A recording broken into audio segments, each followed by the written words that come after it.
Hello, my name is Derek Smith. I have over 20 years as a government federal special agent, and now I bring that experience to you at home in my Special Agent Combatives program.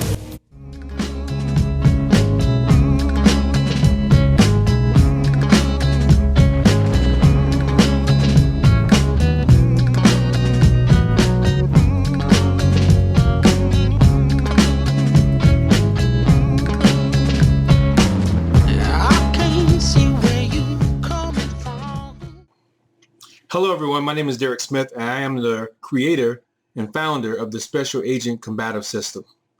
So today I want to talk about self-defense training. What's the best hand-to-hand close quarter combat system out there today? Are you serious about learning effective, real-world, and street-ready self-defense? Maybe you've taken a few classes or actually enrolled in a martial art or some type of self-defense program. Or maybe you're like one of those countless students around the world who are going the self-taught route and learning from DVDs and books, online video training, and even from articles just like articles that you can read and videos like mine that I put out there. There's nothing wrong with that. I've learned quite a few systems using DVDs. After I had obtained several black belts, I started learning more and more and more through DVDs. I do think you have to have that base, though, of knowing the system very, very well before you can actually start learning from DVDs. But regardless of how or where you train, if you've been doing your homework and trying to gather as much information about what it takes to actually be able to survive a real-world attack on the streets of today, in this dangerous world that we have right now, you probably have a few questions regarding the different approaches, programs, theories, or systems that's out there and being offered on and off the internet. So one of the most common questions that I run across from students and prospective students of mine who are serious about getting the most effective training they can is, what do you think about, this XYZ system or this XYZ martial art?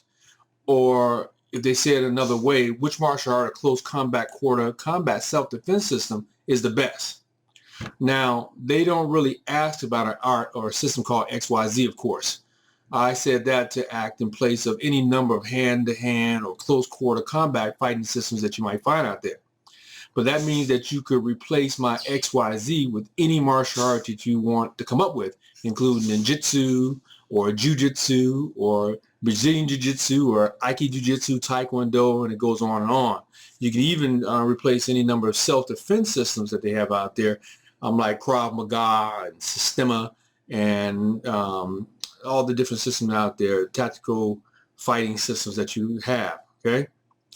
Now, I think you get the picture of what I'm trying to talk about. But either way, this video serves to answer that question in much the same way that I typically respond to it every time I hear it from my students. And it is that I believe that all training systems have their merits. It's something to be gleaned from all the different training systems. The trick is to know what to use and what not to use from any given martial art or self-defense system. My Special Agent Combative System is composed of a lot of different martial arts taken from me being on the street as a special agent for 18 years and also serving in the Air Force, Army, and Navy in investigative positions. So I have run into techniques that I didn't quite think were able to cut it on the street, and I put those away, at least for me. You have to examine what's going to work for you. When I try an arm bar or arm hold in the street and somebody gets out of it a couple of times, I say, this is not going to work for me. And then I go on and do something else, right? So that being said, I try to avoid discussing any type of given system. I'd rather spend my time discussing the principles, the concepts, and the best practices that any good combat system should have for it to be useful for today's dangerous world. So that way you can gauge any system's value on your own by comparing it to the combat principles that I and many other qualified experts talk about. Now, again, I believe that there are just as many skilled and successful practitioners out there who are experts in their own rights and at different types of martial arts and self-defense systems as there are different systems out there themselves.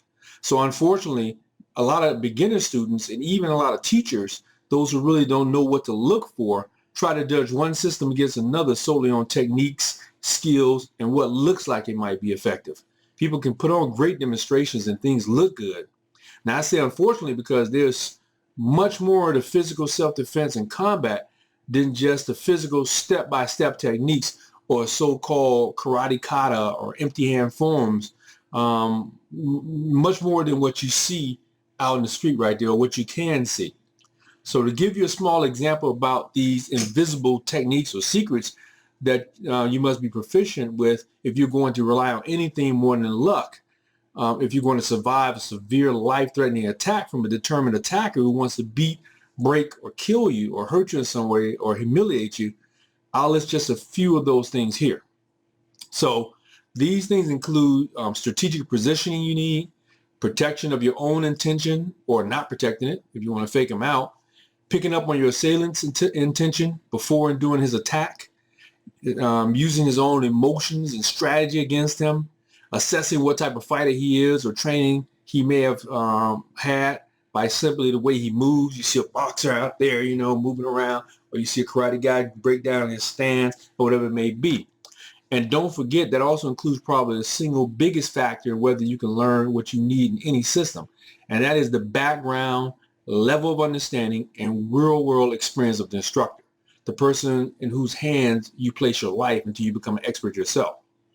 So as you can see in that description I just gave you, to truly gauge a system's validity, you need to know more than what the system's techniques look like. They look good. They can be pretty. You can see those pretty kicks. You might throw a fast punch out or something like that. That's just for looks, okay? So even if the martial art or the system you training is my system, Special Agent Combatives, just as with many others, you have to look at some different things, okay?